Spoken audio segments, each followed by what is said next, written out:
Ya estamos en tu camino. Escuchemos ahora el cuento sobre el Evangelio de ayer. Los ojos que no ven. Era domingo cuando Jorgito, con su familia, salía del templo después de haber participado en la misa. En la puerta observó que un hombre ciego pedía limosna. Se compadeció de él y compartió con él parte del dinero que le daba su papá todos los domingos. Luego le preguntó a su papá: seguramente ese hombre hizo algo muy malo para estar ciego. ¿Por qué lo habrá castigado Dios? No, hijo, este hombre no perdió la vista. Nació ciego. Si fue así, entonces debieron ser sus padres o sus abuelos los que hicieron algo malo para que Dios lo castigara de esa forma. Ante aquel comentario, el papá del niño decidió explicarle. Le dijo: estás pensando como pensaban los judíos en tiempo de Cristo.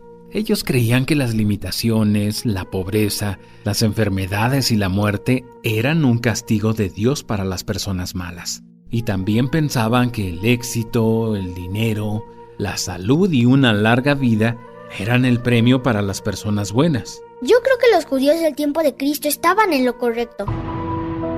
Por eso te dije que este hombre está ciego por un castigo de Dios. No, hijo, no se trata de un castigo. Reflexiona un poco.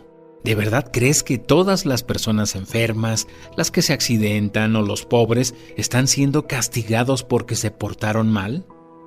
El niño no supo qué contestar y su papá decidió ponerle algunos ejemplos. Acuérdate el día en que te tropezaste y te rompiste una pierna. Ese día te habías portado muy bien. Sacaste 10 en el examen de la escuela y le ayudaste a tu mamá. ¿Crees que Dios te haya castigado? Luego le puso otro ejemplo. Piensa en tu abuelita, que es muy bondadosa. Sin embargo, padece diabetes y está perdiendo la vista. ¿Crees que Dios la está castigando? O piensa en el Papa Juan Pablo II, a quien le dispararon con un arma para matarlo. ¿Crees que Dios lo estaba castigando? Jorgito pensaba las cosas y guardaba silencio mientras su papá continuaba con la reflexión. Ahora quiero que pienses en las personas que venden droga o que asesinan y tienen mucho dinero para comprar lo que quieren. ¿Crees que Dios los está premiando? Piensa también en los malos políticos, sí, esos que roban para tener todo lo que quieren. ¿Crees que Dios los está premiando? Con esa reflexión, el niño entendió las cosas. Estaba equivocado, papá. Ahora me doy cuenta de que hay mucha gente buena que se enferma, que se accidenta o que tiene problemas económicos, pero no es por un castigo divino. También descubro que hay personas malas y pecadoras a las que les va muy bien en la vida, pero eso no es un premio de Dios. No es en esta vida cuando Dios da a cada uno lo que merece. Eso será después de la muerte. Por eso hay personas malas que se confían y creen tenerlo todo, pero Dios les advierte que perderán todo. A diferencia de ellas, las personas bondadosas luchan cotidianamente para conseguir los bienes materiales, pero nunca se olvidan de los bienes espirituales. Jorgito se acordó del ciego y dijo: ese hombre no recibió ningún castigo de Dios, pero me dio la oportunidad de compartir con él mi domingo. Me dio la oportunidad de ayudarle. Cuando te compadeciste del ciego y le ayudaste, se vio en ti la gloria de Dios, mijo. Por eso los cristianos tenemos que esforzarnos en ayudar a los necesitados. En nuestra misericordia y solidaridad hacia ellos, el mundo verá la gloria de Dios. Además, el Evangelio nos enseña que aquel ciego veía más que los que decían ver, porque él no veía con los ojos de la carne, sino con los del corazón. Desafortunadamente, muchos de nosotros estamos ciegos por falta de fe. Sí, papá, tienes razón. Hoy te agradezco porque con tu reflexión me abriste los ojos. Espero que Dios aumente mi fe y la haga tan grande como la de aquel ciego.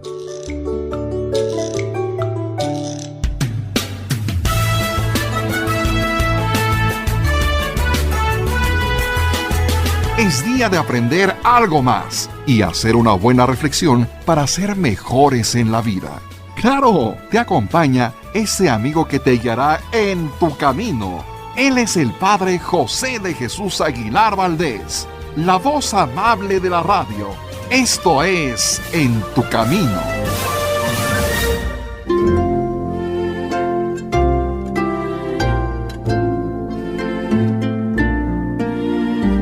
¿Qué tal, amigos, amigas? Muy buenas tardes y gracias por estar escuchando este programa En Tu Camino. Y como ustedes son quienes nos van marcando la directiva, el camino de este programa, porque este programa lo hacemos para ustedes con mucho gusto, hoy vamos a tener un programa que responde a muchas preguntas que nos han hecho llegar acerca del bautismo. Lo que hacemos es ir conjuntando las preguntas que van llegando para después hacer un programa especial y contestar a todo ese tipo de preguntas con el fin de que usted tenga una idea más global sobre el tema. Porque sí, podríamos ir contestando cada una de las preguntas en una forma individual. Sin embargo, siempre es importante tener una visión más global. ¿Sabe por qué? Porque cuando tenemos una visión global de las cosas, la memoria es mucho más fácil que las recuerde. Porque nosotros tenemos más capacidad de relación que de memorización. Si usted aprende a relacionar una cosa con otra, lo más seguro es que no se le va a olvidar. Así que, pues yo le agradezco a usted que esté sintonizando esta estación y si tiene preguntas sobre este tema o si no le habían surgido preguntas, seguramente hoy le van a surgir preguntas. Y agradezco a nuestro productor Sergio Enríquez que ya está aquí al pendiente para que todo marche adecuadamente. Y vamos a empezar hablando acerca del agua, porque fíjese que bautismo es una palabra griega que significa baño. Y si es un baño, pues esto tendrá que ver con el agua de una o de otra manera, porque aunque hay baños de lodo, aunque hay baños de otro tipo de cosas, supuestamente para recibir alguna terapia, el baño ordinario, el que todo mundo conocemos, es precisamente el del agua. Y fíjese usted que en la Biblia, y esto se lo comento porque la oración que sirve para bendecir el agua del bautismo habla de estas cosas. En la Biblia el agua aparece como un fundamento de limpieza, como un fundamento de vida, como un fundamento de perdón y de muchas otras cosas. ¿En dónde es el primer momento en donde se menciona el agua en la Biblia? Fíjese que en el libro del Génesis, cuando se menciona que Dios está creando, se menciona que el Espíritu de Dios aleteaba sobre las aguas. Esta palabra aletear tenemos que imaginarla como un soplar, porque recuerde que en la Biblia el soplo, ese que usted tiene en este momento y que está haciéndole respirar, porque usted está aspirando y respirando, a lo mejor quizás no se está dando cuenta, ese soplo que usted tiene es el que le da la vida a usted y a los animalitos. Por eso en la Biblia se dice que ese soplo de Dios estaba soplando sobre el agua y del agua surgirían todas las cosas.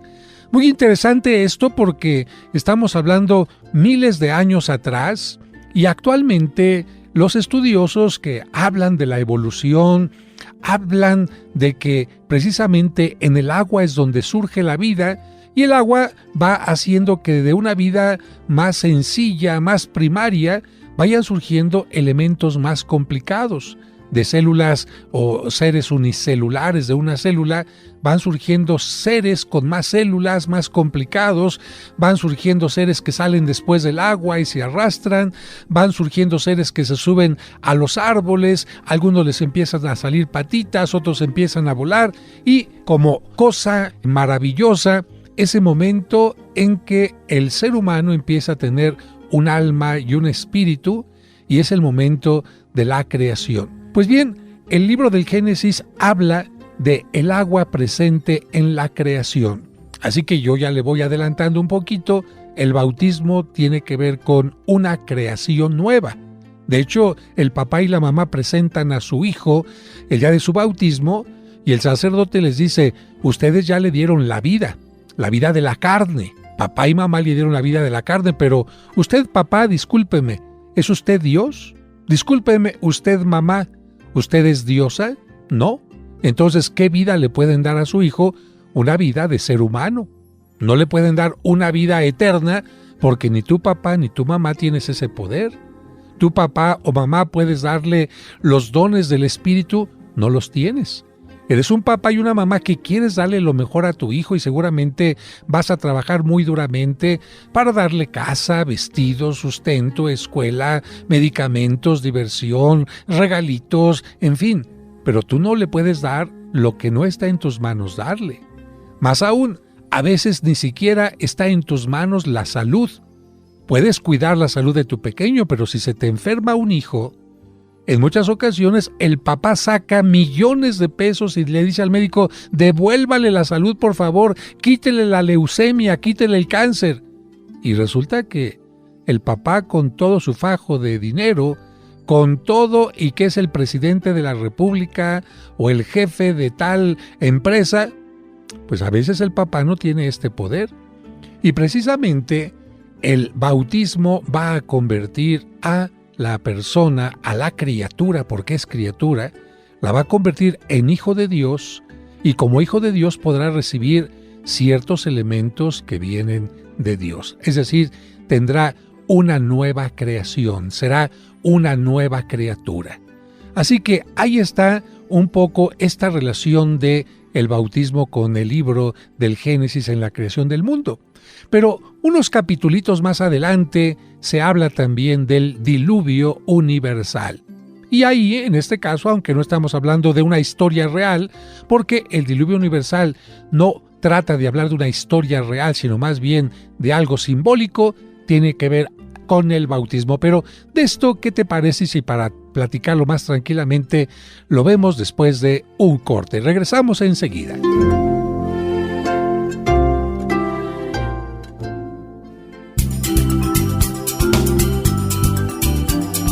Estás escuchando En tu Camino. En tu Camino. Con el Padre José de Jesús Aguilar Valdés, la voz amable de la radio. En tu Camino. Con el Padre José de Jesús Aguilar Valdés, la voz amable de la radio. Conoce los lugares más importantes de la Tierra Santa y diferentes santuarios europeos sin salir de casa a través de los videos del Padre José. Ahora bajaremos por el inclinado camino que utilizó Cristo el Domingo de Ramos para entrar a Jerusalén. Suscríbete a su canal de YouTube y ahí podrás aprender mucho sobre nuestra religión católica. El día de hoy tenemos un tema bastante interesante y es el tema de la excomunión. Encontrarás cuentos y explicaciones divertidas para los pequeños. ¿Tengo que ir a la misa de la noche y también a la del día siguiente? No, gatito, es suficiente con que vayas. Podrás escuchar completos los cursos de autoestima y tanatología. La tanatología no te va a quitar el dolor inmediatamente, pero sí te va a ayudar a superarlo. Además, todos los domingos a las 9 de la mañana podremos celebrar juntos la Santa Misa. Oren, hermanos, para que este sacrificio mío y de ustedes sea agradable a Dios nuestro Padre Todopoderoso. No esperes más. Busca su canal en YouTube como Padre José de Jesús Aguilar y suscríbete.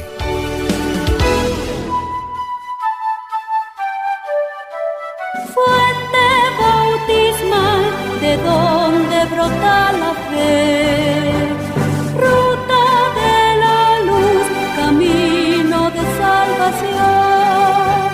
Muchas gracias por continuar con nosotros en este programa especial de En tu Camino, donde estamos respondiendo a varias preguntas que nos llegaron sobre el tema en una forma muy amplia.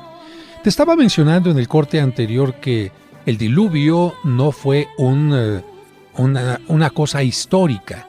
No pensemos que en algún momento se inundó realmente todo el mundo, todo el planeta. No, estamos hablando de una experiencia de fe. En algún momento de la historia, seguramente allá por la zona de Mesopotamia, sí habrán tenido alguna inundación importante, se habrá desbordado el río Tigris y el río Éufrates, y como aquel lugar de Mesopotamia estaba entre ambos ríos, pues sí habrán sentido que era un diluvio universal, porque pues la gente tenía poco conocimiento de lo que era el mundo completo. Imagínate si en 1400 y tantos todavía no sabían que existía un continente llamado América. Imagínate si iban a imaginarse que el mundo era grandísimo y no solamente su pequeño terruño.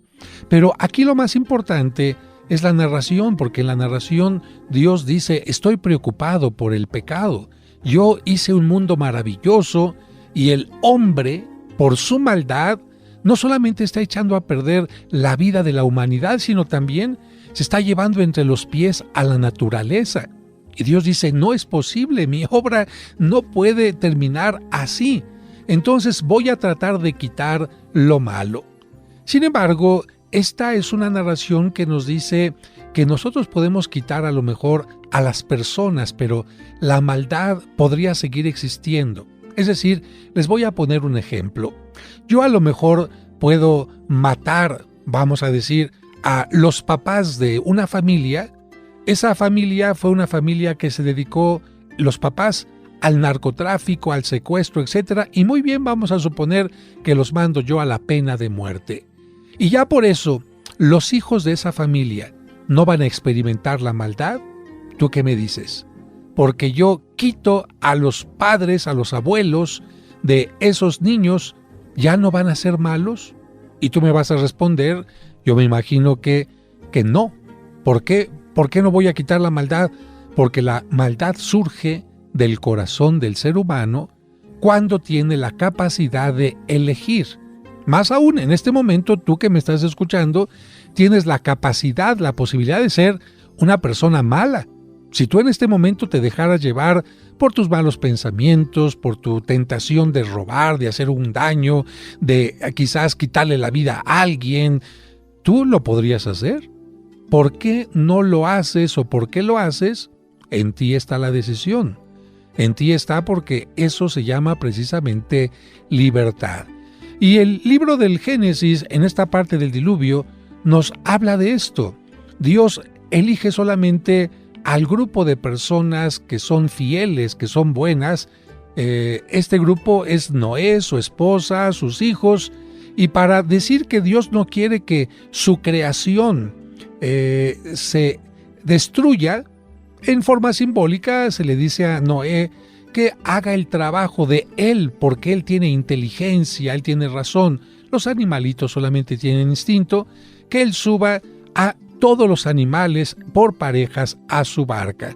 Claro, imagínate poner todos los animales que existen en una barca, pues tendría que ser una barca gigantesca, y evidentemente que esto es algo simbólico. Por ahí me hacían llegar una caricatura donde Noé está recibiendo la queja de todos los animales porque está diciéndole: Noé, no hubiera subido a las termitas. Y bueno, las termitas habían hecho un agujero y ya estaba inundándose la barca. Esto es simbólico, pero lo hermoso de esto es que cuando termina el diluvio, Dios pone una señal también simbólica en el cielo, que va a ser el arco iris, para decirle al ser humano: yo no te voy a destruir, yo no voy a destruir la tierra. Y esto es maravilloso porque nos habla del amor de Dios. Pero ¿cuál es el mensaje? El mensaje es: yo no voy a destruir la tierra, pero tú sí tienes la posibilidad de destruirla.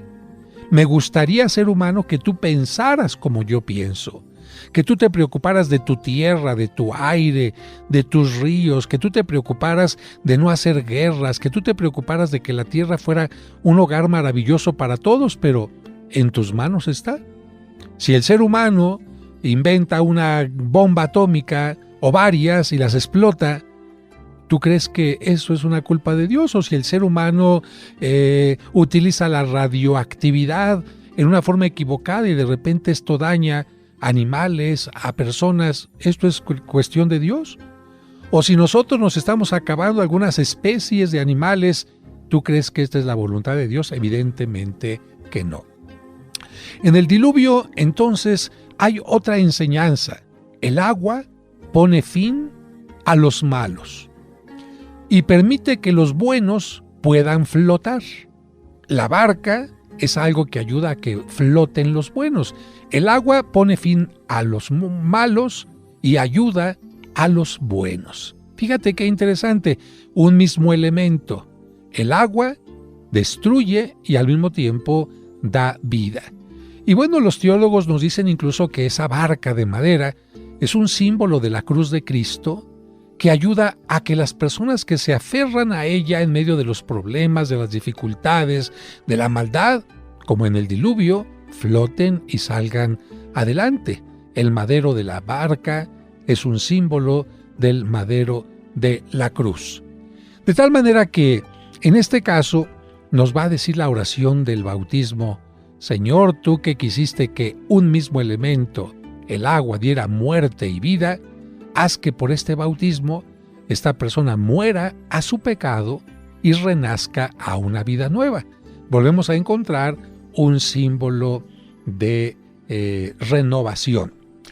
Otro signo importante de agua lo vamos a encontrar hasta el siguiente libro de la Biblia, que se llama Éxodo. Éxodo es un libro que significa salida. La palabra éxodo significa salida y se refiere al momento en que el pueblo de Israel, que había sido esclavizado en Egipto, en tiempos de Moisés y con la ayuda de Aarón, pudiera encontrar la libertad. ¿Y por qué digo de Aarón? Porque acuérdate tú que Moisés era ¿qué? Moisés no podía hablar. ¿Qué problema tenía Moisés? Moisés era tartamudo.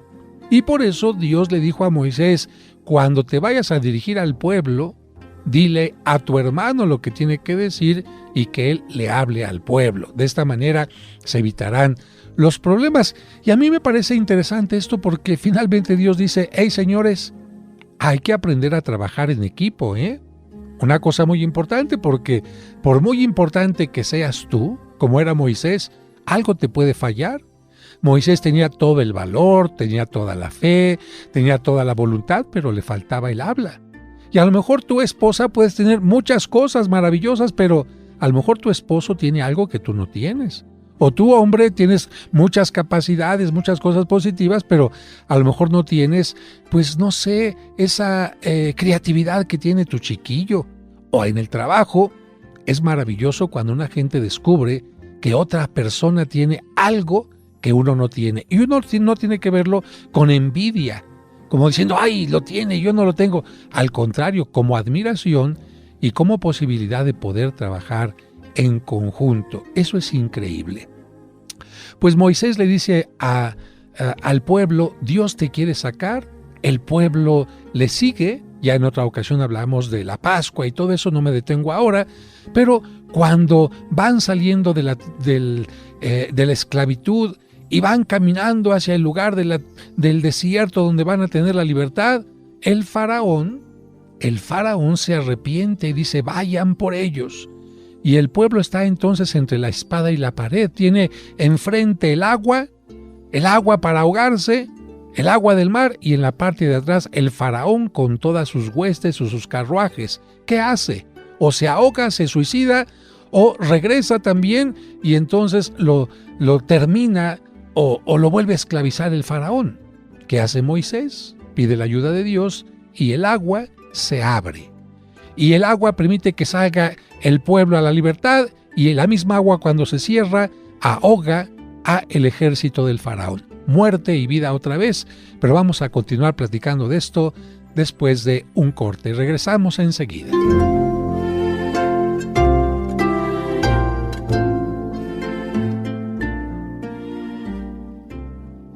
En tu camino.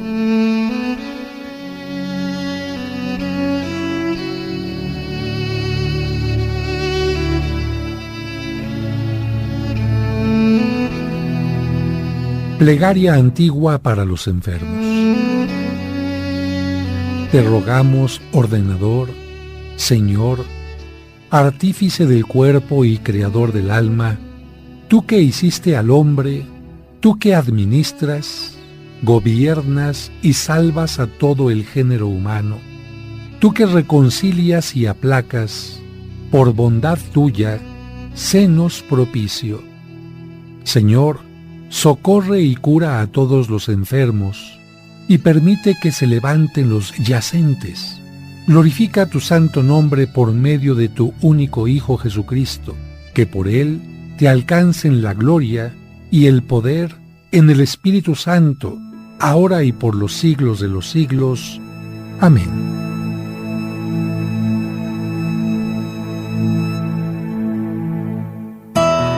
Seguimos acompañándote en tu camino.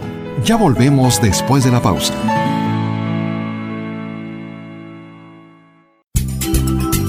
En tu camino, con el Padre José de Jesús Aguilar Valdés, la voz amable de la radio. como un servicio para ti que por enfermedad o causas ajenas a tu voluntad no te permiten asistir a la misa dominical en tu comunidad, Grupo Fórmula transmite para ti la Santa Misa. Que el Señor esté con ustedes. Y con tu espíritu. Proclamación del Santo Evangelio. La Santa Misa, todos los domingos a las 2 de la tarde por 1470 AM.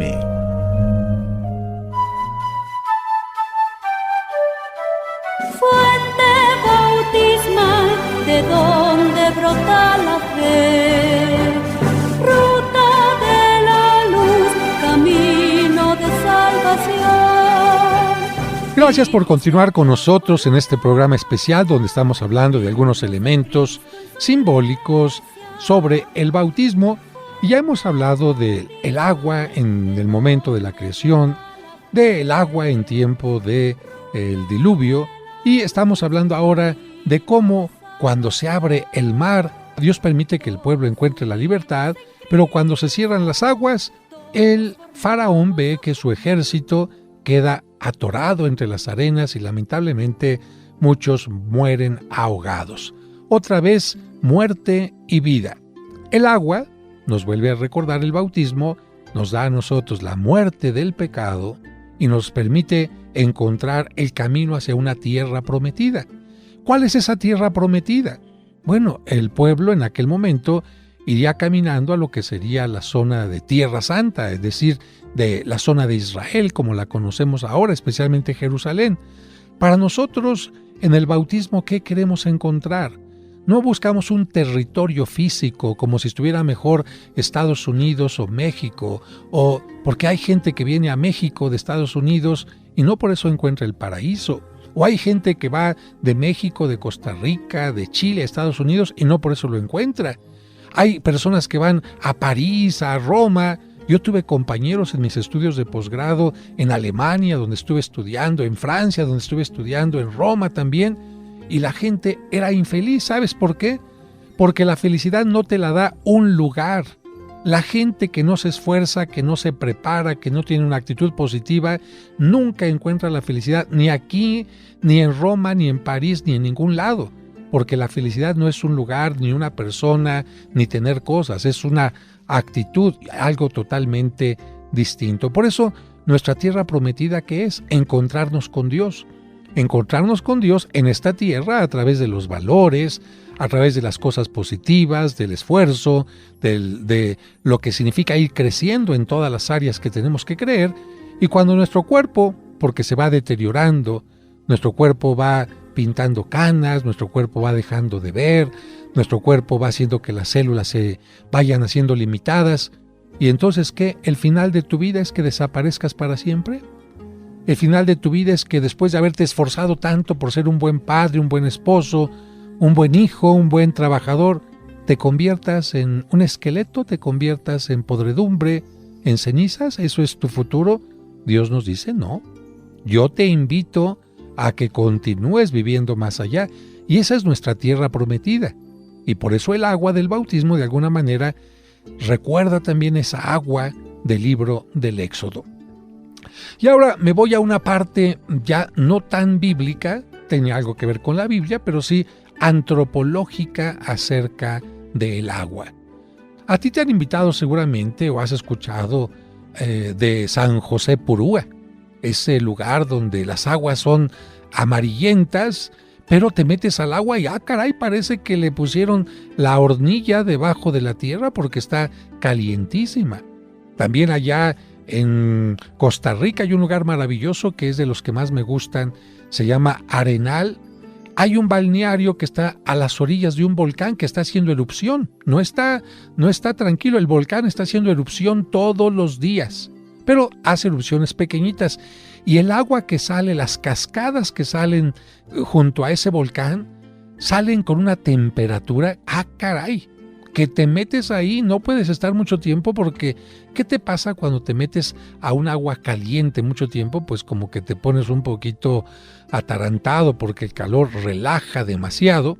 Pues bien, seguramente has escuchado que este tipo de aguas o muy cálidas o muy frías o con mucho azufre o con muchos minerales le hacen bien al cuerpo.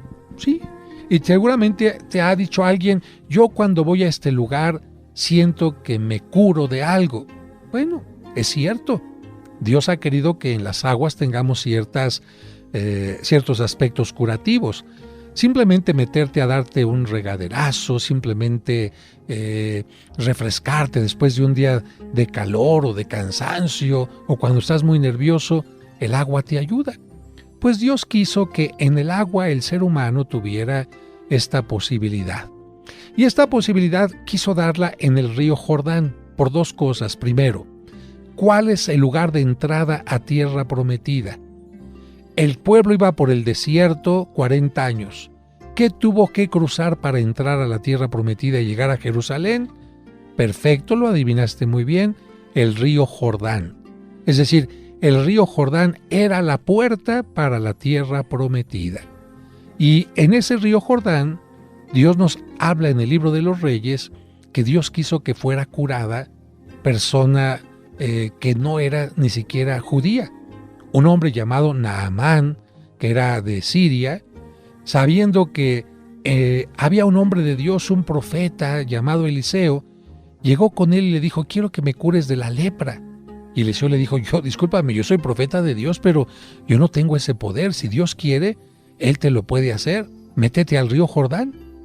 Y aquel hombre dudó primero, pero después se metió al río Jordán, y cuando salió del río Jordán salió totalmente limpiecito su piel como de recién nacido. Esto cundió inmediatamente e hizo que el río Jordán fuera considerado por muchos como un río que purificaba. Un río que no solamente quitaba pequeñas enfermedades, sino enfermedades mortales y tremendas como la peor, que en ese momento era la lepra. Con este antecedente, poco a poquito, va a haber personas como Juan el Bautista que digan que el río Jordán puede ser un río simbólico que nos ayude a decirle a Dios que queremos purificarnos, pero no solamente de lo externo, de la piel, de los huesos, de nuestro cuerpo, sino que queremos purificarnos de algo más. Y por eso Juan, dijimos que bautismo significa baño, Juan el Bautista, Juan el Bañador, invitaba a que la gente se metiera al río Jordán con un espíritu de arrepentimiento, para que a través de este espíritu de arrepentimiento pudiera tener una purificación interna. Así es que el río Jordán no es un río cualquiera, es un río que adquiere cierto poder para la gente, y la gente que escuchaba a Juan diciéndoles que ya se acercaba el tiempo en que vendría el Mesías y que habría que tener el corazón bien dispuesto, abierto para escucharlo, pues de alguna manera entiende, si no me arrepiento, no voy a estar listo para escuchar su palabra. Es como un enfermo, si no reconoce que necesita alguien que le ayude a recuperar la salud, pues no va a recuperarla. El enfermo necesita reconocer que está enfermo y acudir al médico. Y es lo que hacía Juan el Bautista. Por eso yo te pregunto a ti, ¿el bautismo de Juan el Bautista purificaba a la gente de su pecado? No. ¿El bautismo de Juan el Bautista daba a la gente el Espíritu Santo? No. ¿El bautismo de Juan el Bautista era solo un signo de arrepentimiento y de deseo de cambio? Sí, efectivamente.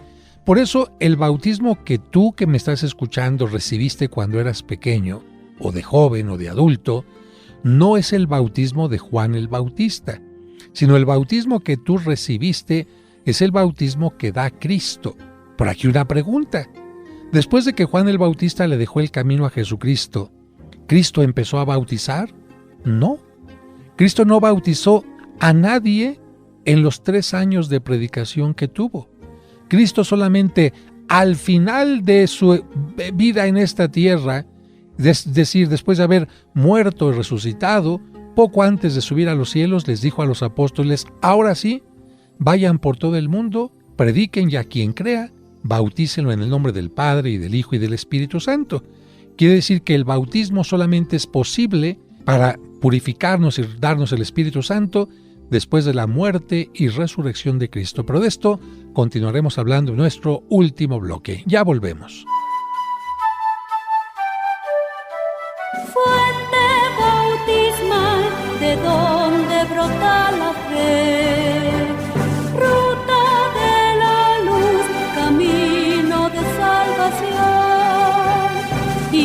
hijos de Dios por la gracia, miembros En tu de camino, Cristo en su un programa para encontrar la meta.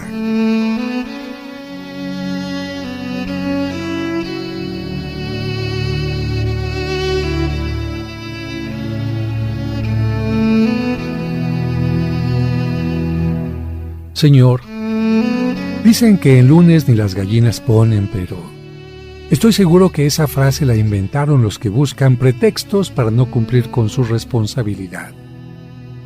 Ayúdanos a comenzar la semana con ánimo para contagiar con nuestro entusiasmo a los demás. Que la sabiduría nos haga ver los problemas como oportunidades para crecer y desarrollar nuestra creatividad. Después de todo, nosotros somos algo más que gallinas. Amén.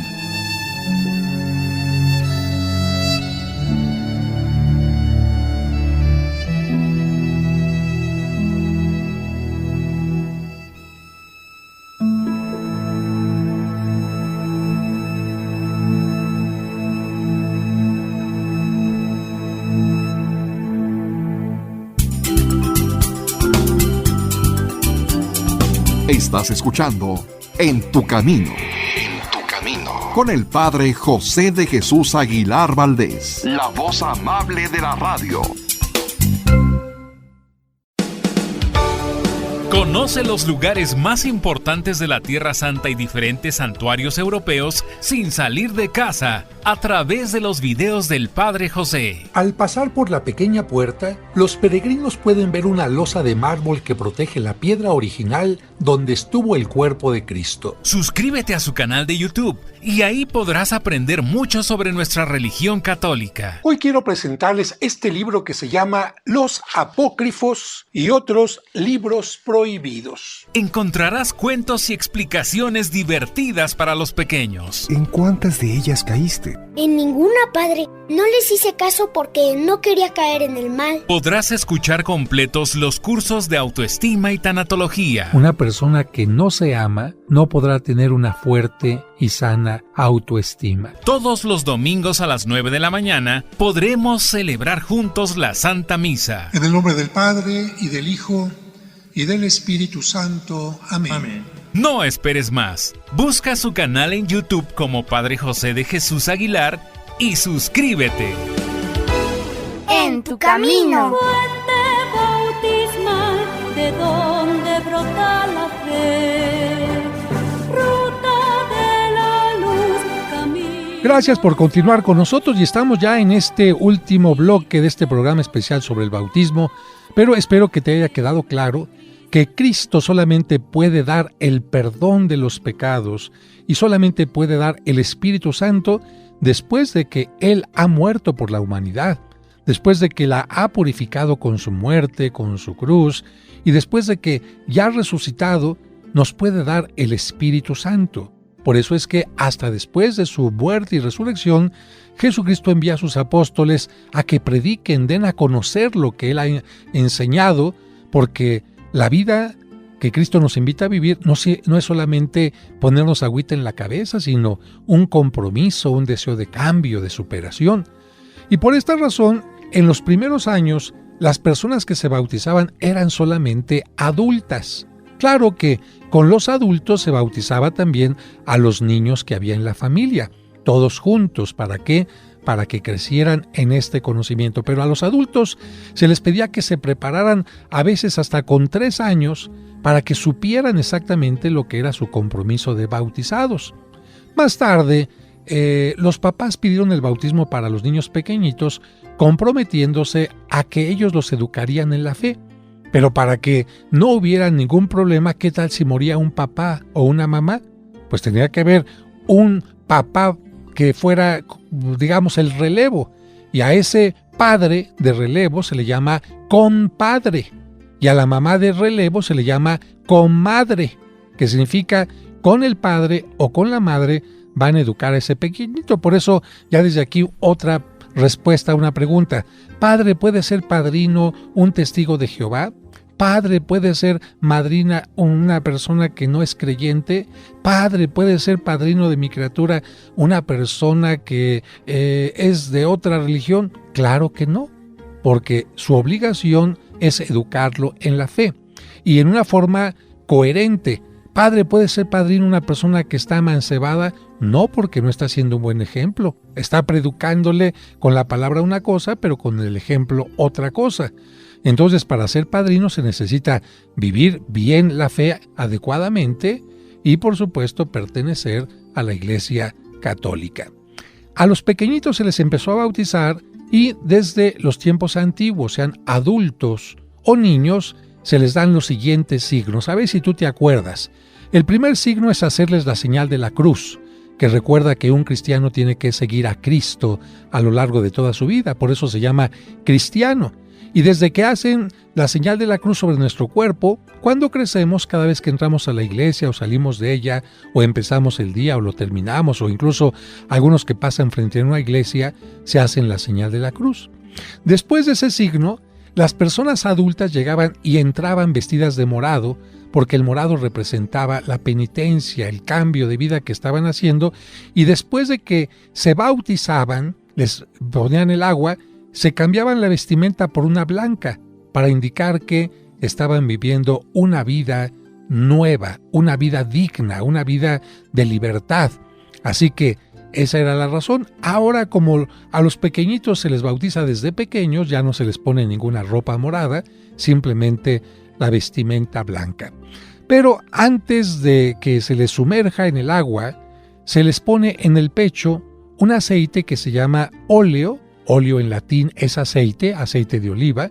Se les pone en el pecho o en la espalda este aceite que significa que Dios los marca. El aceite antes servía para marcar. Cuando algo quedaba marcado con aceite, ya no se podía borrar la ropa o alguna cosa. Así que este aceite significa esta persona está marcada y Satanás ya no puede hacer nada en ella.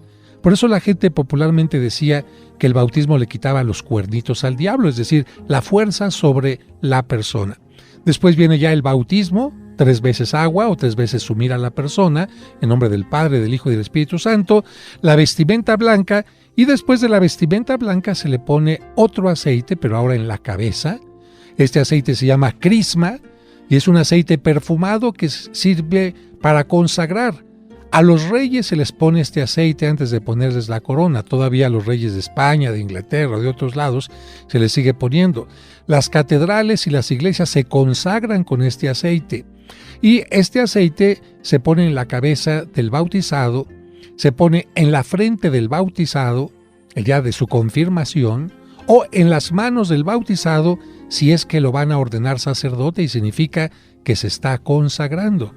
Este aceite se llama crisma, y significa en el bautismo que ese niño va a ser como Cristo, sacerdote, profeta y rey, es decir, va a ofrecer su vida en lo que haga, en la vocación que tenga como sacerdote, va a hablar de Dios de la mejor manera como profeta y, por supuesto, no se va a dejar dominar por el pecado ni por la muerte, y eso significa ser rey. Después de este crisma, se le entrega al papá y a la mamá una vela encendida del cirio pascual. El cirio pascual es una vela enorme que se enciende por primera vez el día de la Pascua y que representa a Cristo resucitado. Y Cristo dijo, yo soy la luz del mundo, y también nos dijo, ustedes sean sal de la tierra y luz del mundo. Y así como los cirios se van consumiendo por iluminar, el cristiano se tiene que consumir por servir a los demás. Este cirio, como el niño pequeñito no lo puede recibir todavía en sus manos, lo reciben los papás y los padrinos y se lo entregarán al niño el día de su confirmación y el día de su primera comunión para que entre con ese cirio en la mano. Y ponme mucha atención tú que me estás escuchando, porque no faltan personas que el día de la primera comunión o de la confirmación llevan al niño con una vela nueva. No tienen por qué llevar una vela nueva. Tienen que llevar la vela del bautismo. Es que ya está un poquito gastadita. No importa, también la vida de tu hijo está gastadita. Cuando te entregaron la vela, él estaba recién nacido, pero ahora mira cuántos años tiene, ya tiene 8 o 9. Y esa misma vela es la que tienen que sostener los padrinos de velación cuando se casa la pareja. Y esa misma vela es la que se pone junto al ataúd, encendida, cuando muere la persona, para indicar que la persona precisamente murió después de haber sido luz de la tierra. Finalmente, estos son los signos del bautismo, y cuando salían las personas, hacían una obra de misericordia para dar gracias a Dios porque se había bautizado la persona o el hijo o el ahijado. Y como afuera de las iglesias siempre hay personas que piden ayuda porque saben que los cristianos son generosos, entonces había personas que les daban a las viudas, a los huérfanos una monedita, o cuando había muchos pues les aventaban las monedas para que pues alcanzaran lo que pudieran. Y de esta manera a eso se le empezó a llamar el bolo. Por lo tanto, el bolo es una obra de misericordia, una obra en ayuda de los necesitados. Fíjate bien, bolo no es lo que le das a los invitados a la fiesta. Bolo no es el recuerdito. Bolo no es la monedita pegada a la invitación. No. Eso es para los cuates y puedes hacerlo si quieres. Un recordatorio para los amigos, un recordatorio para los invitados, está bien. Pero estás obligado en conciencia a hacer algo por los más necesitados, por aquellos que requieren de una ayuda de tu parte, como un signo de que está siendo ya tu hijo parte de la iglesia y a ti te da alegría esto. Así que pues hemos respondido a algunas preguntas en forma global sobre este tema del bautismo, y algo muy importante, y con esto termino: cuando te hagan el acta de bautismo, revisa bien los datos, porque esos datos serán importantes para los demás sacramentos, y si te pusieron un nombre distinto, una fecha distinta, vas a tener muchos problemas después. Así que cuando te entreguen la boleta, si hay alguna corrección, inmediatamente: padre, aquí está la corrección, para que en el libro de bautismos quede perfectamente claro todo. Muchas gracias por habernos escuchado en este programa. Gracias a Sergio Enríquez, que estuvo al pendiente también, y estaremos escuchándonos en otro momento. Que Dios les bendiga.